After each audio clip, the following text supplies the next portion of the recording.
Welkom terug by die groot ontbyt. Hier is aan die einde van die program ons gewone kunstenaar, musikant of so, hier in die ateljee. En dit is ook nou niks anders vanmôre nie. Ons kuier saam met Neil Nagtrein hier in die ateljee. Ons praat spesifiek oor sy nuwe liedjie. Goeiemôre Neil.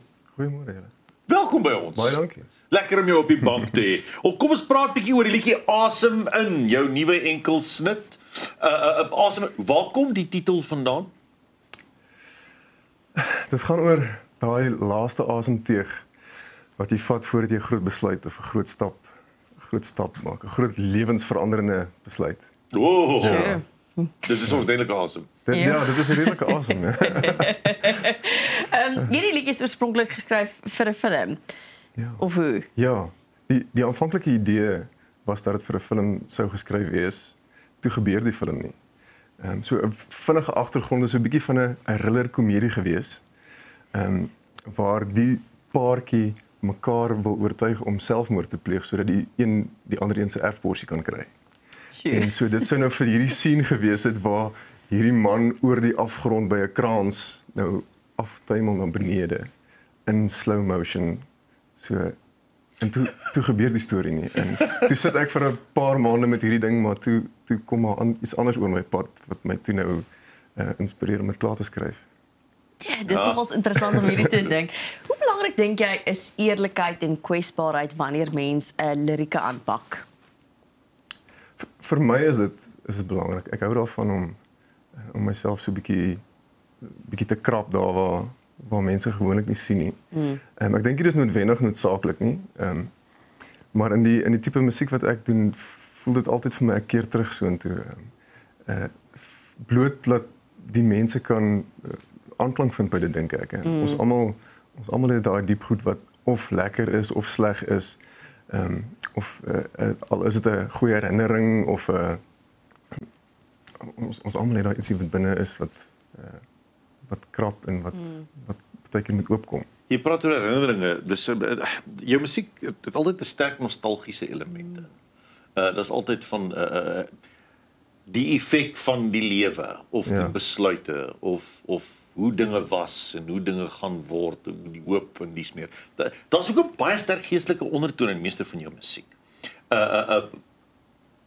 Sit jy en skryf daadwerklik met dit in gedagte? Ek dink dis 'n kwessie van wat die hart van vol is, loop die mond van oor. Dit is iets wat ek kan dit amper nie keer nie. So hierdie het 'n baie sterk geestelike boodskap, maar dit is nie gospel nie. Ja. So ek voel al baie jare lank dat dit is my roeping in musiek om daar waar die taai die teerpad straik, soos hulle sê, die boodskap daar te bring waar mense dit nie noodwendig sou hoor nie. Of noodwendig op daardie oomblik daarvoor sal gaan soek nie. Presies, ja. Maar dit daar teekom. Daar waar jy dit nie verwag nie. Ja. Neil, wat lê voor vir die res van die jaar? Is dit 'n tyd waarin jy rus? Ek weet baie musikante of kunstenaars sê hulle is baie besig in Desember wat ook al.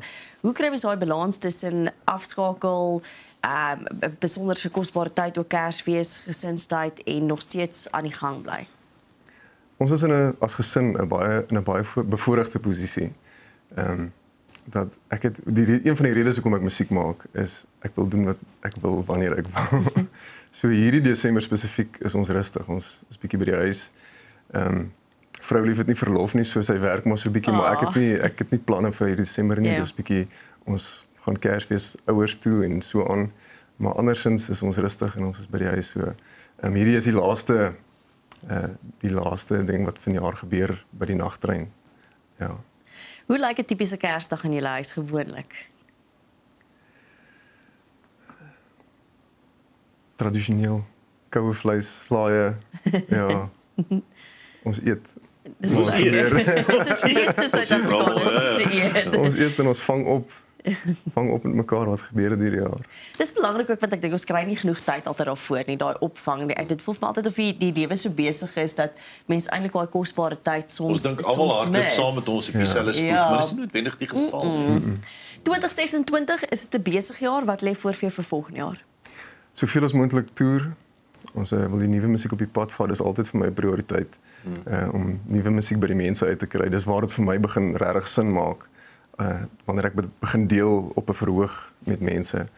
En daar is nog nuwe musiek op pad. Ons is in die studio besig. Ja. So 2026 lyk goed, ja. En die ateljee is 'n dier van 'n ander aard, nee, 'n kreatiewe ding. Dit is heeltemal 'n perd van 'n ander kleur, ja. Neil, baie dankie draai by ons kom maak. Jy gaan nou vir ons net na die advertensiebreek vir ons ook 'n liedjie speel. Gaan jy vir ons asem in doen? Wat se een? Ek kan dit doen, ja.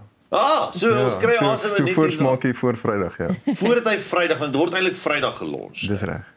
Nou maar dankie Neil. Ons sien baie uit daarna. Dankie vir jou tyd en moeite vanmôre. Groot plesier, baie dankie. Ja, Neil Nagtrein.